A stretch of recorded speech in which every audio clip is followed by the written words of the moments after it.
제가 잘 아는 비즈니스맨이 있는데 이분은 세계를 돌아다니시는 분입니다. 이제 아무래도 어디에 가시든지 호텔에 거하게 되는데 호텔에 들어가시자마자 맨 처음 하시는 것이 있습니다. 여러분, 그것이 뭘까요? 여러분이라면은 맨 처음에 무엇을 하실까요? 이분은 가족 사진이 담겨져 있는 액자를 꺼내서 책상 위에 놓는 것으로 여행을 시작을 합니다. 그 이유가 왜 그렇습니까? 물으니까 항상 내 사랑하는 아내와 우리 가족이 내 마음속에 있지만 항상 머물러 있기를 바라고 내 마음속에 품고 지내려 하기 때문에 그렇습니다. 이런 말을 했습니다. 굉장히 감동적이라고 생각을 합니다. 사실 사랑을 하면 그 상대를 가슴에 품게 되는 것이지요. 근데 이것은 우리의 신앙생활에도 마찬가지입니다. 우리 모두는 다 예수 그리스도를 마음에 품고 살아갑니다. 이것이 기독교 신앙의 중요한 내용인 것입니다. 우리가 찬송가를 부르게 되는데 이 찬송이 있죠. 주 예수 내 마음에 들어와 계신 후 변하여 새 사람 되고, 변하여 새 사람이 됐는데 그 시기를 정합니다. 예수 그리스도께서 내 안에 들어와 계신 후. 그러니까 두 가지를 다 얘기한 거예요. 예수가 내 안에 오셨습니다. 그리고 내 안에 계십니다. 그 다음부터 나는 변화되는 삶을 살게 되었습니다 라고 하는 고백을 드리게 되는 것입니다. 나는 기독교 신앙을 가졌습니다, 나는 신자입니다 하는 그 말과 예수님이 내 안에 계십니다, 예수님을 모시고 살아갑니다 하는 이 말은 같다 하는 것입니다. 여러분, 예수님은 절대로 우리 안에 계시다가 나갔다가 또 불편하시면은 저기 외출하셨다가 다시 들어오시고 하는 그런 분이 아니시지요. 한번 들어오시면 좌정하시고 우리 안에 계시는 분입니다. 그렇기 때문에 진정한 성도라고 한다면 우리는 이런 고백을 드려야 돼요. 내 안에 예수님이 계십니다. 이 세상에 그 어느 성도라 할지라도 마음에 예수님이 계시지 않는 성도가 없어요. 즉, 성도는 그 마음속에 예수님이 계셔야 하는데 내 안에 예수님이 계시지 않음에도 나는 신자입니다 라고 말하는 것은 자기 최면이고 자기 스스로에게 이야기하는 것이지 그런 성도는 없다는 것입니다. 그래서 우리 모두는 다 내 안에는 예수님이 계십니다 라고 하는 이 고백을 드릴 수 있는 믿음이 있어야 하는 것입니다. 자연적으로 우리는 이런 질문을 하겠죠. 그러면 여러분의 마음속에는 그러면 예수님이 계십니까? 아마 기대하셨을 거예요. 여러분은 나름대로 지금 답을 하셨을 거예요. 예수님이 내 안에 계신가? 아마 세 가지 가능한 답이 있지 않을까 생각을 합니다. 맨 첫 번째 답은 예, 그렇습니다. 저는 그 느낌을 가지고 신앙생활을 해왔고 계속 그 느낌 가운데 있습니다. 저는 예수님을 분명히 믿습니다. 내 안에 예수님이 계십니다.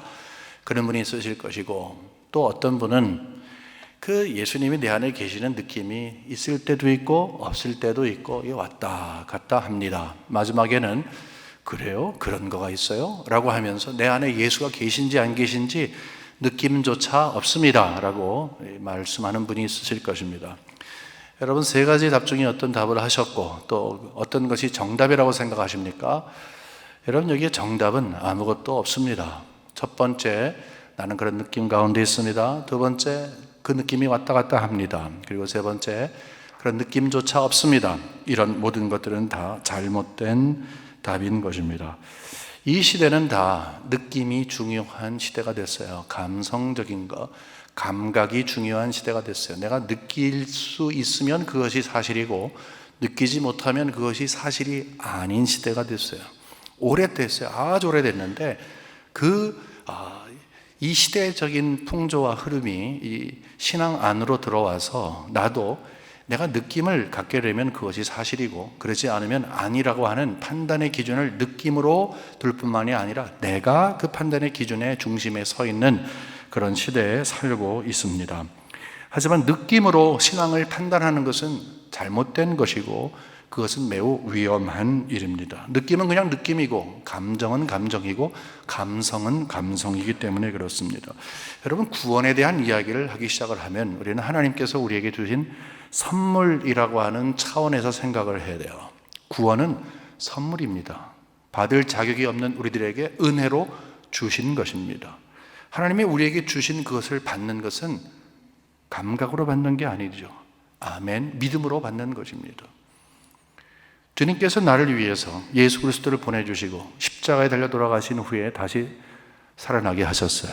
그것은 우리는 믿습니다. 내 느낌에 예수 그리스도가 그렇게 오셨다, 죽으셨다, 다시 사셨다 하는 것이 내 느낌이 중심이 되어서 느껴지지 않기 때문에 그 역사적인 사실이 있고 없고를 판단하는 것이 아니죠. 내 느낌이 있든 없든 그것은 역사적으로 우리에게 주어진 하나님의 은혜이기 때문에 그렇습니다. 마찬가지예요. 구원을 받았다고 하는 것은 내 안에 예수 그리스도가 들어오신 거예요. 그리고 내 안에 좌정하고 계신 거예요. 내 느낌이 없어요. 내 느낌이 없어도 그것은 사실이에요. 그것이 은혜의 선물이기 때문에 그렇습니다. 그래서 그것을 우리가 받을 때에는 믿음으로 받게 되는 것입니다. 구원받은 성도는 그렇기 때문에 이 구원의 선물의 내용에 대해서 관심을 많이 가져야 되는 거예요. 나를 선택하시고 나를 찾아오시고 나에게 구원을 베풀어 주셨습니다 라고 하는 그 내용 안에 나를 찾아오시고 내 안에 들어오시고 내 안에 항상 계십니다. 그 다음부터 내가 변하여서 새 사람이 되어지고 있습니다 라는 고백이 분명히 있어야 한다는 것입니다. 만일에 우리가 이 은혜를 분명하게 믿음으로 믿고 아멘하고 확신할 때에 비로소 감탄이 터져 나오는 거죠. 그때서 우리의 마음이 크게 움직이는 것이죠. 나 같은 자를 위해서 그리스도께서 이런 일을 행하셨다니 하며 거기에 말할 수 없는 감사가 터져 나오는 것이죠. 그것이 바로 우리의 감성이 될 수는 있어요. 느낌이 될 수는 있어요. 하지만 구원은 곧 느낌은 아니라는 것입니다. 그것은 내가 믿음으로 나를 위해서 행하신 그리스도의 그 놀라운 복음의 선물을 나에게 허락하셔서 내가 그것을 받은 결과로서 나오는 것인 것을 우리는 분명히 알아야 하는 것입니다. 오늘 본문에 보게 되니까 예수님께서 우리 마음에 항상 계시기를 위해서 기도하는 바울이 있어요. 지난주에 우리가 속사람을 강건케 해달라 하는 그런 기도를 했는데 이게 연관이 되어 있는 것입니다. 속사람이 강건하게 되므로 결국은 우리가 그 방법에 대해서 이제 찾게 되는데 그것이 예수 그리스도가 내 안에 계심으로 그러므로 속사람이 강건해진다. 근데 여기 보게 되니까 17절에 믿음으로 말미암아 그리스도께서 너희 마음에 계시게 하옵시고 이렇게 이야기를 하고 있어요. 중요한 단어가 두 개 나옵니다. 믿음이라는 것이 나와요. 믿음이 그리스도께서 내 마음에 계시게 하옵시고 이렇게 이야기를 합니다. 여러분 이게 굉장히 평범해 보이는 기도이지만 사실 한꺼풀 벗겨서 보게 되면 굉장히 의미심장한 내용이 여기 담겨져 있습니다. 질문 드리겠습니다. 여러분 예수 그리스도를 우리가 내 마음에 모신다 했을 때 시간적으로 봤을 때 어느 때에 예수가 여러분 안에 들어와 계십니까? 어느 시간에? 예수를 믿은 다음에 한 10년 정도 뒤에? 아니면은 여러분 언제 예수님이 여러분 마음 안에 들어오세요? 어느 때에? 예수를 처음에 믿는 그 순간에 여러분 마음속에 들어오죠. 그것은 예수 그리스도께서 나와 관계가 없다가 결국 복음, 십자가의 복음, 예수 그리스도의 십자가의 복음, 그 피의 복음, 그가 나를 위해 돌아가시고 다시 부활하셨다고 하는 그 사실을 마음속에 성령의 조명으로 확실히 믿게 되는 그 순간에 나도 모르게 내 안에 예수 그리스도가 들어와 계시기 시작한 거예요. 그 시기는 예수 믿는 그 순간서부터입니다. 그래서부터 예수 그리스도가 내 구주가 되고 내 마음속의 구주를 나의 주인으로 이제 모시고 살게 되는 것이지요. 다시 정리하면 예수를 믿어 그분이 내 마음속에 계시기 시작을 한 것은 맨 처음 예수를 믿은 순간부터예요. 근데 여기 본문을 보게 되면은 좀 이상한 그런 기도의 제목이 있어요. 이미 내 안에는 예수가 계신데 믿음으로 예수가 그리스도가 내 안에 계시기를 원한다라고 하는 그런 또 다른 추가적인 그런 기도의 제목을 갖게 됩니다. 이미 계신데 그럼 계시지 않다고 하는 것이 아닌데 마치 이걸 보게 되면 그 전에 예수 그리스도가 없는 것을 이야기하는데 여러분 에베소서를 쓰는 그 바울은 불신자들에게 쓰는 게 아니에요. 성도들에게 쓰는 것입니다. 만일에 불신자들에게 쓰면 얘들아 너희들은 예수님과 관계가 없지. 그러니까 예수 믿어. 그래서 예수님을 그 마음에 모시고 살아라 라고 하는 건데 그게 아니라 이미 예수를 믿어 마음에 예수를 모시고 사는 자들을 위한 중보의 기도를 하면서 너희들 마음속에 믿음으로 예수 그리스도가 있기를 원한다 라고 하니 참 뭔가 잘못된 거 아닌가라고 생각을 해야만 합니다. 여러분, 우리는 이제 결혼을 할 때 사랑하기 때문에 결혼을 하지요. 상대를 정말 사랑하니까 사랑하지요. 일부 때 우리 손지영 선생님한테 사랑하니까 결혼합니까? 그랬더니 0.1초도 안 돼서 네 그러더라고요. 사랑하니까 결혼하는 거예요. 근데 여러분, 사랑해서 결혼했는데 왜 결혼 생활이 이렇게 힘들고 심지어는 깨지게 됩니까? 왜냐하면 그 사랑 자체가 처음부터 잘못됐기 때문에 그래요. 여러분, 결혼을 하면 정말 상대를 사랑해야 돼요. 근데 그게 아니고 상대를 사랑할 때 무엇을 어떻게 사랑하느냐, 그것이 중요하게 되는 거죠. 사실 그 사람 자체를 사랑해야 되는데 그 사람이 가지고 있는 것을 사랑하든지, 아니면 그 사람이 너무너무 아름다워, 그리고 너무너무 멋있어, 그래서 눈이 이제 멀어서 그렇게 결혼을 한다든지, 아니면 그 사람이 가지고 있는 가능성 때문에라든지, 아니면 아무리 생각해도 이 사람 내가 구제하지 않으면 평생토록 독신으로 살 것 같기 때문에 도와주기 위해서 결혼한다든지, 여러분, 이렇게 결혼하면 힘들어지는 것입니다. 여러분, 참된 결혼 생활의 그 사랑이 어떤 것입니까? 상대를 사랑한다는 것이 어떤 것입니까? 사실 표현을 잘 해야 돼요. 상대에게 말도 해줘야 되고, 또 때가 되면은 선물도 줘야 되고, 항상 나를 드러내야 하지만 정말 고귀한 사랑은 내가 나에게 명령을 하는 거예요. 나는 저 사람을 사랑한다. 그래서 저 사람만 마음에 품고 평생토록 살 것이다. 그리고 그렇게 사는 거예요. 그것은 바깥에 드러나는 게 아니에요. 그 절대로 드러나는 게 아니에요. 그거는 내 안에서 나를 향해서 명령하는 것이고, 내가 결정하는 것이고, 내가 판단하는 거예요. 그리고 결단하는 거예요. 내 안에서 이루어지는 일이에요. 정말로 진정한 사랑은 상대를 어떻게 보느냐, 상대를 내 마음에 어떤 위치에 두고 있느냐 하는 거죠. 정말 사랑하면 있는 그 사람의 모습 그대로 받아들일 뿐만이 아니라 살아가면서 어떤 순간에서도 흔들리지 않는 그런 마음을 갖는 거죠. 상대가 내 마음에 꽉 채워져 있는 그 사랑, 그 사랑이 가장 고귀한 사랑이지요. 그것이 사랑을 지켜가는 거예요. 결혼했으니까 이제 막 사는 것이 아니라 그 사람을 내 마음에 품고 있는 그것이죠. 여러분, 아무리 멋있는 사람이 나타났어요, 아무리 아름다운 사람이 나타났어요, 그래도 눈을 주지 않는 이유가 뭡니까? 어떤 사람이 주파수를 던지고 유혹을 한다 할지라도 전혀 흔들림 없이 그냥 굳건히 그 사랑의 길에서 절대로 멈추거나 힘이 떨어지지 않는 그 방법이 무엇입니까? 이유가 무엇입니까? 마음에 상대를 계속 품고 있는 거예요. 다른 사람이 삐짓고 들어올 데가 없는 거예요. 상대가 내 마음속에 잘 항상 있도록 지켜가는 그것이 정조를 지키는 것이고 사랑을 지켜가는 것입니다. 이것이 참된 사랑이에요. 우리가 살펴본 것처럼 예수 그리스도를 내 마음의 구주로 모신 자들은 하나님을 사랑하게 됩니다. 왜냐하면 이전에는 예수를 몰랐을 때에는 그 사랑을 전혀 몰라요. 어떻게 합니까? 우리가 그냥 예수에 대한, 청년 예수에 대한 소문은 들었지만 복음 앞에서, 십자가의 피의 복음 앞에서, 나를 위해 정말로 생명을 주신 그분 앞에서 다시 한번 내가 이렇게 살아나고 영으로 살아나고 너무너무 감사함으로 살고 있다는 그 모든 동기가 하나님이 사랑을 하셨기 때문이다 라는 것으로 채워지면요, 그가 나를 향해서 품고 있는 사랑을 알게 되면 우리 마음속에 변화가 생기기 시작을 하는 거예요. 하나님을 사랑하기 시작을 하는 거예요. 내 마음에 하나님이 꽉 차 있는 거예요. 우리 주님이 꽉 차 있는 거예요. 근데 우리는 살아가면서 이 세상 가운데 주님 사랑합니다라고 하지만 사랑할 대상들이 너무 많아요. 우리 마음속에 삐짓고 들어오는 것들이 엄청나게 많이 있어요.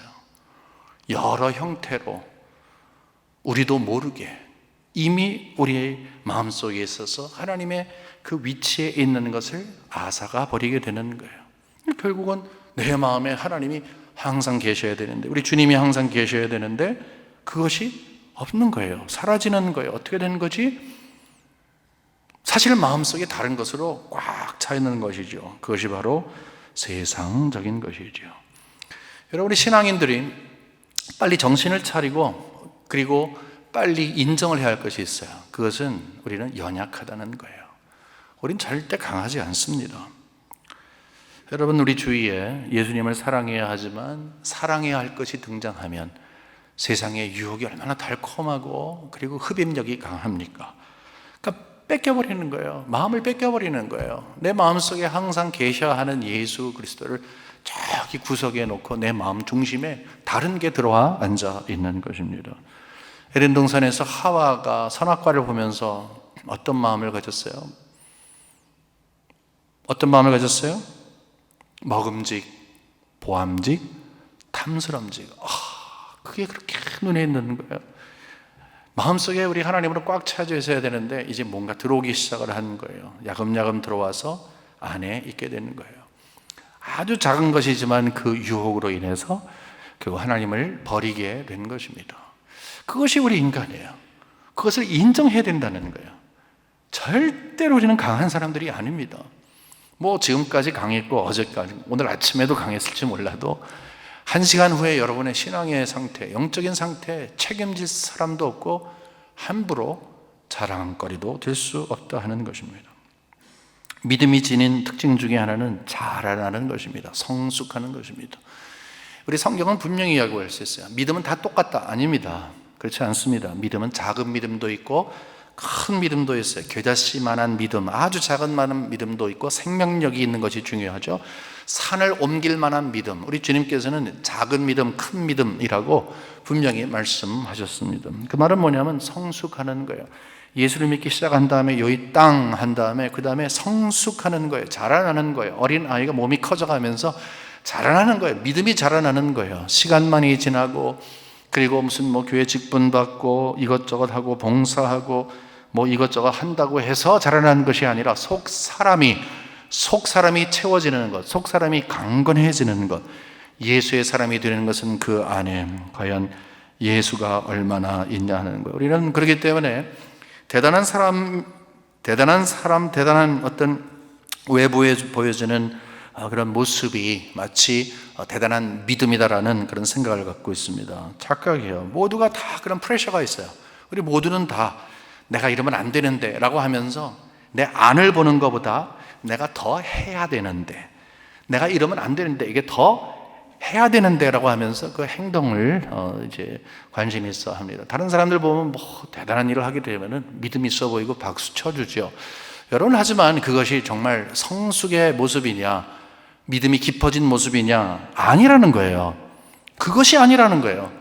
우리가 아까 믿음이라는 것은 느낌이 아니다라고 하는 것을 이야기한 것처럼 겉에 보여지는 것이 아니라 지난주에 말씀처럼 속 사람이 강건한 것이 정말 성숙의 척도가 되는 것이고, 예수 안에 내가 머물러 있는 그것이, 예수 그리스도가 내 안에 머물러 계시도록 하는 그것이 밖에 나가서 내 안에 예수가 있는지 없는지 상관도 하지 않고 모든 사람들에게 다 내 몸을 불사르게 내어주고 뭐를 한다 할지라도 그거 다 헛것이라는 그런 것입니다. 여러분, 창세기 5장에 등장하는 에녹이 있어요. 에녹은 어떤 사람입니까? 믿음의 사람이에요. 얼마나 소중한 믿음의 사람인지 히브리서에 나오는 그 믿음의 홀 오브 페임에도 있는 것뿐만이 아니라 하나님이 얼마나 기뻐하셨는지, 죽지 아니하고 생명을 이성에 살다가 하나님이 하늘로 이제 들어가신 분이에요. 엘리야, 이 두 사람밖에 없습니다. 물론 그것은 예수님에 대한 표정을 하는 것이지만 어쨌든 간에 굉장히 큰 믿음을 가졌어요. 그러면 이제 우리는 배워야 하는 것이죠. 어떤 일을 했기 때문에, 어떤 일을 해서 이렇게 하나님이 기뻐하셨는가 하고 이제 뒤적거리기 시작을 합니다. 이거 갖고 그래? 실망을 하게 돼요. 한 거 없어요, 여러분. 한 거 별로 없어요. 훈장 단 거 없어요. 사람들에게 보이대로 한 거 아무것도 없어요. 단지 거기에 우리에게 주는 교훈은 그 속에 하나님을 모시고 살았던 사람이다. 그래서 하나님과 동행했더라. 에녹 하면 동행 아닙니까?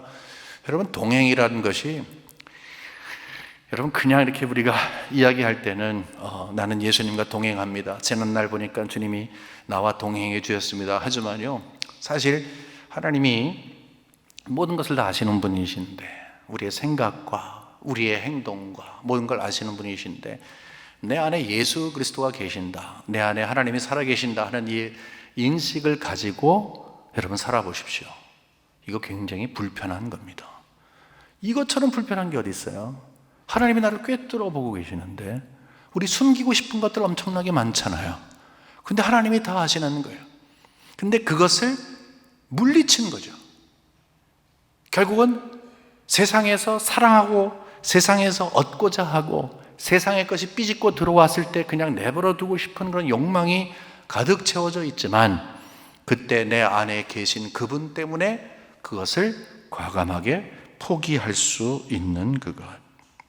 그럼 어떻게 보게 되면은 우리들은 신앙의 이 과정 가운데 성숙을 위해서 또 무엇을 하고 그 다음 단계로 가는 그것을 많이 생각합니다. 여러분, 그걸 무시하자는 것이 아니에요. 지금 제가 예원론적으로 이야기하는 게 아니에요.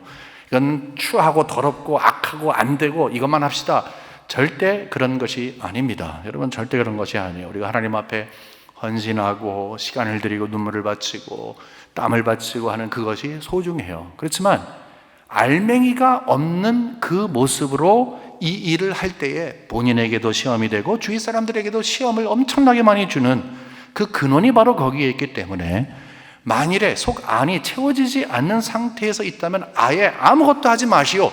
도리어 신앙생활은 예수 그리스도를 내 마음에 모시고 살아가는 그것이 더 중요하기 때문에 근본적으로 영적으로 살아가는 상태에 있기 위해 노력을 하시오. 그것이 더 중요합니다 라고 하는 거예요.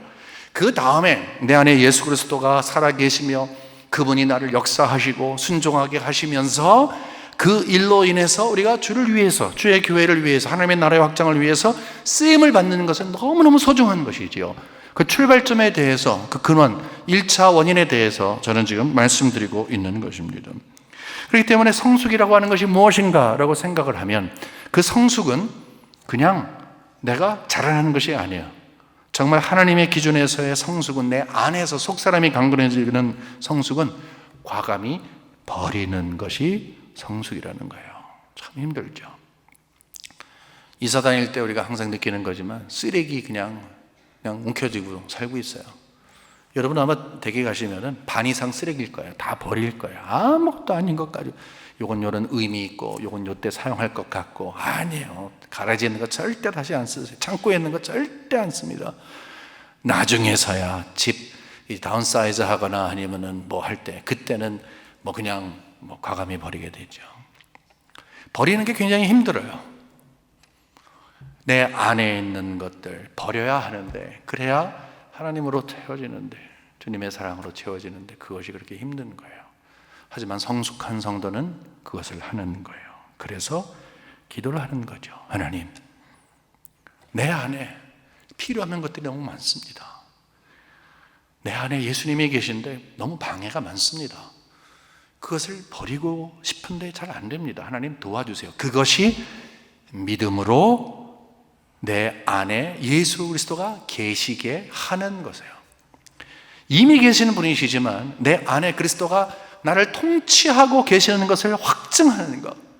그래서 이것을 내 마음속에 확증하여서 마치 사랑하는 사람을 내 마음속에 두는 것을 의도적으로 노력하는 것처럼, 하나님 나에게 믿음을 주세요. 그래서 그리스도가 내 안에 계신 것을 알게 해주세요. 그러므로 내가 나를 떠나지 아니하고 계시는 그분과 함께 동행하는 것이 신앙의 중요한 내용인 것을 알게 해주세요 라고 하나님 앞에 간구하며 중보하며 본인의 기도가 된다는 거예요.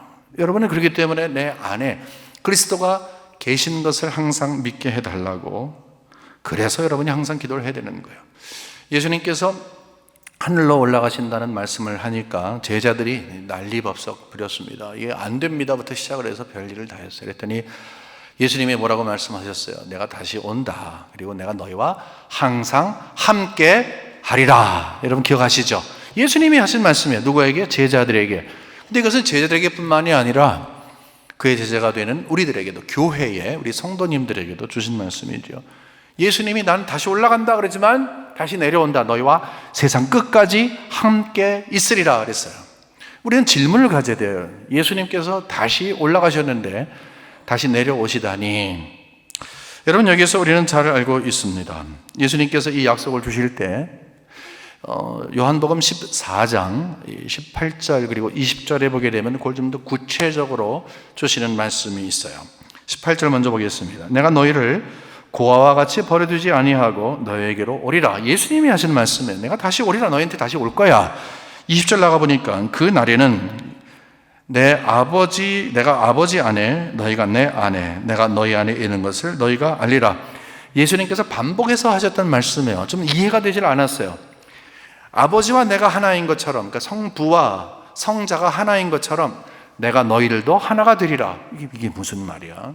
내가 다시 오는데 그때는 이렇게 멀리가 떨어져 있는 것이 아니라 내가 너희 안에 거하고 너희가 내 안에 거한다. 뭔가 지금 우리에게 가르쳐주고 있는 것이에요. 이 다음에 나오는 것이 바로 요한복음 15장에 있는 포도나무. 그리스도는 포도나무에 우리는 가지니 그가 내 안에 또 내가 너 안에 있고, 그 말이 거기서 나오는 거예요. 예수 그리스도와 나와의 관계는 맺어진 관계인데 생명의 관계이고 연합된 관계이다. 뗄래야 뗄 수가 없는 관계이다. 그것을 우리 안에 계신 예수 그리스도, 이렇게 표현이 될 수 있다는 것입니다. 이것은 뭐예요? 성령이 오시는 거예요. 오순절에 성령이 내려오시는 거예요. 성령은 제자들에게 뿐만 아니라 주의 교회에 왔죠. 성도들에게 온 것입니다. 여러분, 성령은 무엇입니까? 예수님이 우리에게 오신다고 했는데, 간단하게 말씀드리면 예수님 오시면 여기에서 그 식사하시던 모습, 걸으시던 발, 손, 귀 어디 있어요? 그런 게 아닌 것이죠. 성령은 예수 그리스도의 영이에요. 그러니까 내가 다시 오마라고 했을 때 우리가 성부, 성자, 성령 하나님 한 분이시잖아요. 그러니까 예수 그리스도께서 성령을 이 땅에 보내주셔서 이제 그가 우리 안에 계신다. 나는 성령이 내 안에 계십니다라고 하는 것은 곧 예수 그리스도의 영이, 예수 그리스도가 주의 영으로 나에게 계십니다. 이 말과 같은 것입니다. 잘 안 믿어지실 거예요. 이게 잘 어떻게 내 안에 무슨 영이 있고. 믿음이 중요하다는 거예요. 여러분, 느낌이 아니고 여러분의 확신도 아니고 불끈 지고 나는 이것을 믿어. 언제까지 믿으실 거예요? 우리의 의지나 우리의 느낌은 아닙니다. 이것은 믿음거리예요. 우리가 믿어야 할 거예요. 내 안에 성령이 찾아오시고 그 성령은 예수의 영이시고 그가 내 안에 계시는 것을 우리는 그냥 아멘으로 믿고, 안 믿어지면 또 믿고, 그것이 믿음의 거리라 하는 것입니다. 우리는 그렇기 때문에 여기에서 이 믿음이 구원하고 연관이 있는 것을 알고 있어요. 여러분, 잘 생각을 해보세요. 우리가 장례식에 가잖아요. 우리 교회도 요즘에 장례식이 계속 있었어요. 한 몇 주 가운데 5번의 장례식이 이제 우리에게 있었는데, 장례식이 있게 되면은 우리는 장례식장에 가죠. 예배를 드립니다. 천국 환송 예배, 참 멋있고 아름다운 거예요. 왜 그렇습니까? 천국을 바라보는 눈을 하나님이 허락하셔요. 거기에서 우리는 마음의 작정을 해요. 그리고 우리는 크게 아멘을 해요. 무엇으로? 여러분, 우리는 이 땅에 살다가 이제 생명이 다해서 하나님이 부르시면 천국에 갈 것입니다. 너무너무 감격적이에요. 아멘해요. 거기에서 노멘이라고 하는 사람은 거의 없어요. 왜 그렇습니까? 그것은 하나님이 우리에게 주신 약속이기 때문이기도 하고, 그것은 우리가 믿음으로 믿어야 할 것이기 때문에 그래요. 우리에게 믿음이 있는 것이죠. 그래서 나는 믿습니다. 내가 죽어도 천국에 갈 것을 믿습니다 라고 이야기를 해요. 하지만 여러분, 우리가 분명히 한 가지 짚고 넘어가야 돼요. 내가 죽어도 천국에 갈 그 믿음이 나에게 정말 있다면 지금 현재에도 나는 구원을 받은 자라는 것을 확정할 수 있는 거예요. 누가 천국에 갑니까? 구원받은 자가. 그러면 구원받은 자의 현재 상태는 어떻습니까? 내 안에 예수 그리스도가 살아 계신 것만이, 그것이 내가 내 안에 구원을 받은 확정된 표라는 거죠. 자, 생각을 해보십시오. 여러분들, 이 세상에는 그냥 예수님과 별로 상관없이 막 살다가 어떤 죽었을 때는 천국에 가고 싶으니까 보험 하나 들듯이 믿음을 갖고 계신 분 혹시 계실까 두렵습니다. 지금 현재는 나는 예수와의 관계 별로 상관도 없어요. 나는 그냥 막 내 마음대로 살다가, 그렇지만 그 장면만 딱 나오면은 갑자기 아멘이 막 터져 나와요. 나는 영원히 살 것을 믿습니다. 왜냐하면 예수를 믿으니까. 여러분, 그런 게 없다는 거예요. 그런 거 없습니다. 여러분 스스로 속고 있는 것일 수가 있어요. 왜냐하면 지금 현재 어느 순간에 내가 예수를 믿음으로 예수가 내 안에 들어왔다 그랬잖아요. 내 안에 들어온 그 순간, 예수를 믿기 시작한 순간서부터 내 안에 예수가 살고 계시는 거예요. 성령이 내 안에 살고 계시는 거예요. 예수가 나를 통치하시는 거예요. 그러므로 내가 달라지고 있는 거예요.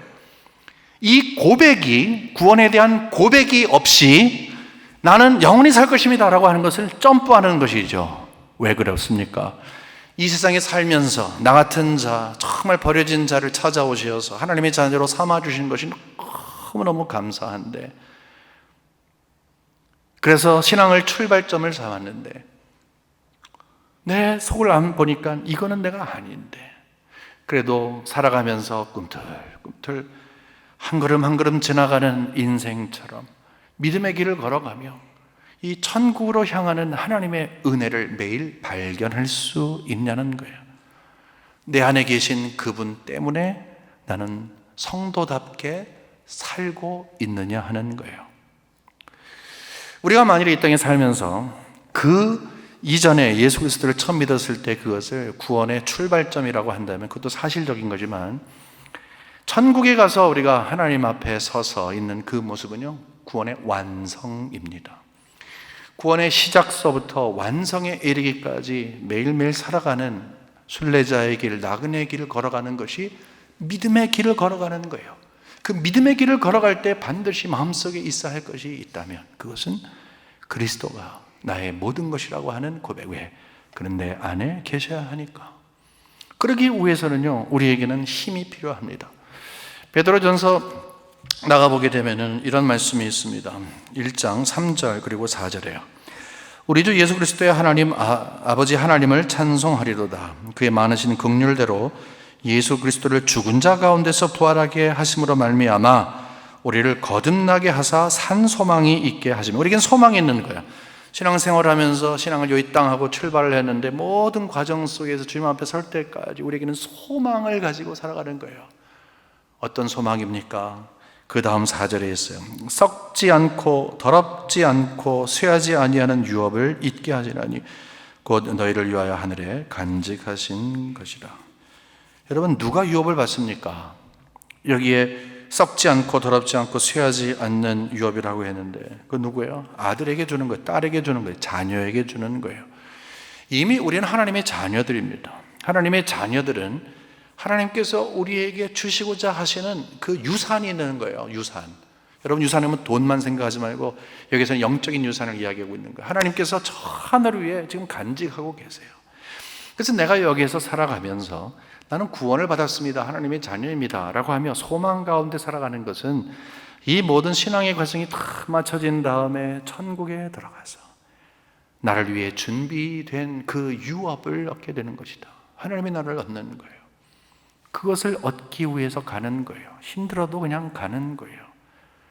그 말은 뭐예요? 이 세상에 그 어느 것이 우리의 소망이 될 수 없다는 것이죠. 다 알고 있는 거 아니에요? 다 두고 가는 거 아니에요, 여러분? 나중에 가서 그것을 알게 되는 것이죠. 움켜쥐고 있었던 것들 다 놓고 가는 것인데, 미리 철들자는 거예요. 그러니까 성숙된 사람이 되자는 거예요.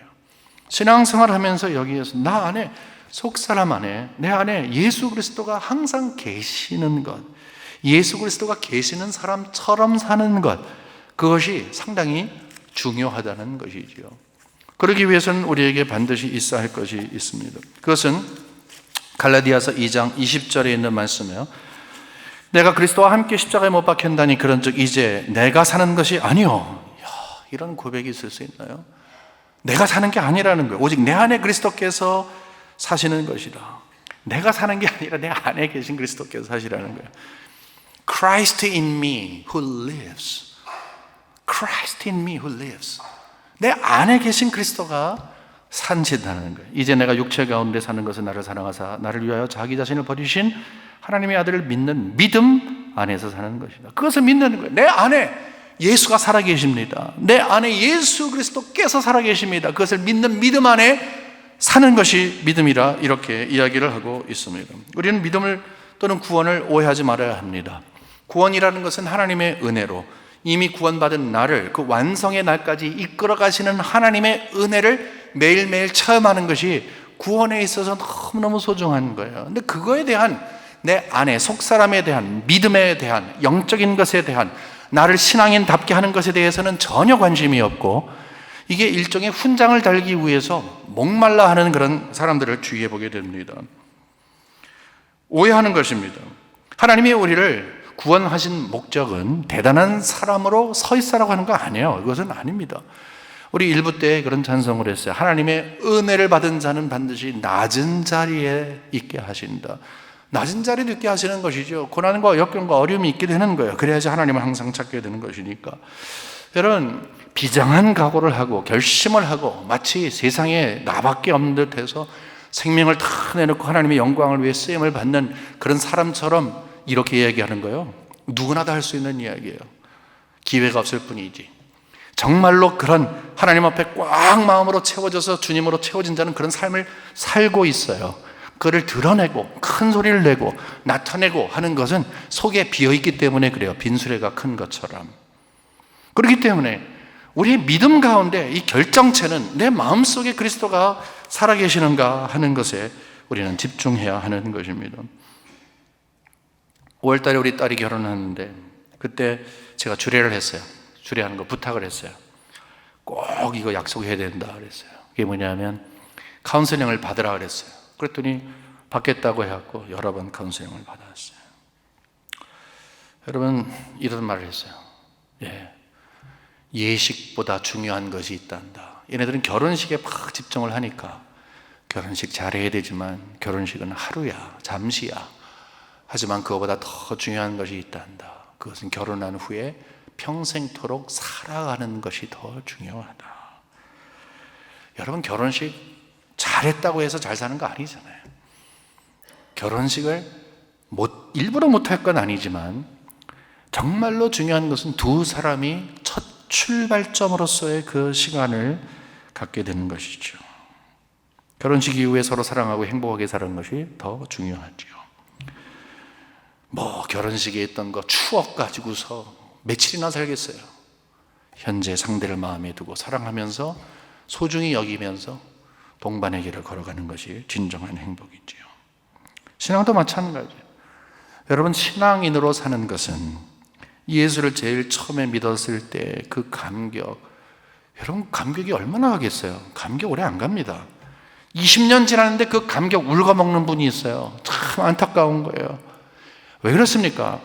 지금 예수 믿은 지 20년이 지나도 지금 현재 내 안에서 나에게 신앙생활하게 하시고 오늘도 나에게 베풀어 주시는 그 은혜 때문에 감격으로 채워지는 일들이 엄청나게 많은데 옛날 거 울거먹는 것은 지금 그 감격이 없다는 것을 반증하는 것밖에 되지를 않습니다. 그러니까 신앙인들이 빨리 알아야 될 거예요. 나는 주님 떠나서는 아무것도 할 수 없습니다. 주님 떠나서는 아무것도 할 수 없습니다. 내 안에 계신 그리스도께서 나에게 공급해 주셔야 합니다. 그래서 자꾸 내 안에 예수 그리스도가 계신 것을 믿음으로 확증하는 거예요. 믿음으로 확증하는 거예요. 그분께서 나에게 얼마나 삶을 책임져 주시고 목자가 되시어서 길을 인도하시는지 믿음으로 그것을 믿는 것입니다. 여러분, 신앙생활은 홀로 사는 게 아니에요.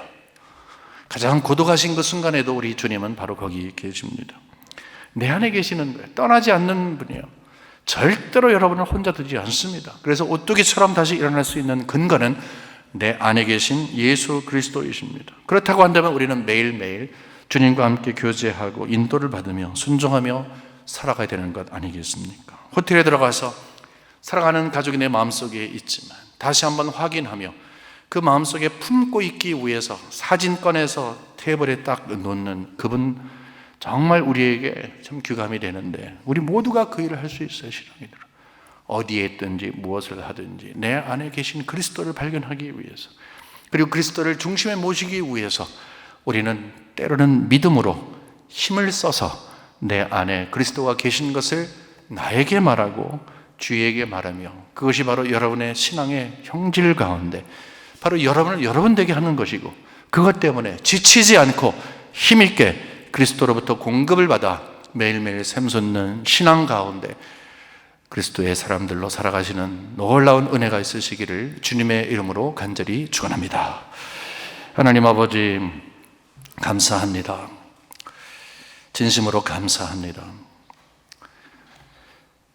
고개를 숙여서 하나님 앞에 그리스도의 십자가를 생각하기만 한다면 도저히 이 사랑의 복음, 능력의 복음을 받을 수 없는 자격 없는 자이지만 이제는 하나님의 자녀가 되어서 하나님을 아버지라고 부를 수 있도록 십자가에서 흘려주신 그 피와 흘리신 물을, 쏟으신 물을 우리가 생각하며 감사드립니다. 하나님, 예수를 믿기 시작하면서 이미 내 안에 계셨는데 내 안에 계신 예수 그리스도가 불편하게 생각된 적이 얼마나 많았는지요. 하지만 예수 그리스도 안에 계신 그분이 나에게 역사하지 아니하면 신앙생활은 도저히 우리에게 불가능한 것을 말씀을 통해서 다시 한번 깨달아 싸운즉 우리의 기도가 달라지게 하여 주옵소서. 주여, 내 안에 계신 주여, 내가 믿습니다. 내 안에 계신 예수 그리스도를 항상 모시고 살아가는 이종이 되게 해달라는 주여, 우리의 기도가 달라져서 내 마음속에 자리 잡고 있는 세상의 것들 버리는 믿음을 갖게 하시고 주님 사랑하는 마음이 항상 채워져서 어느 순간에도 나는 주님을 사랑합니다, 내 안에는 주님이 계십니다, 이것이 우리의 고백이 되게 하시고 영적인 겸손한 자랑거리가 될 수 있는 우리의 삶으로 축복하여 주시옵소서. 예수님의 이름으로 감사하며 기도 올리옵나이다. 아멘. 일어나시겠습니다. 주신 말씀 생각하면서 찬송하죠.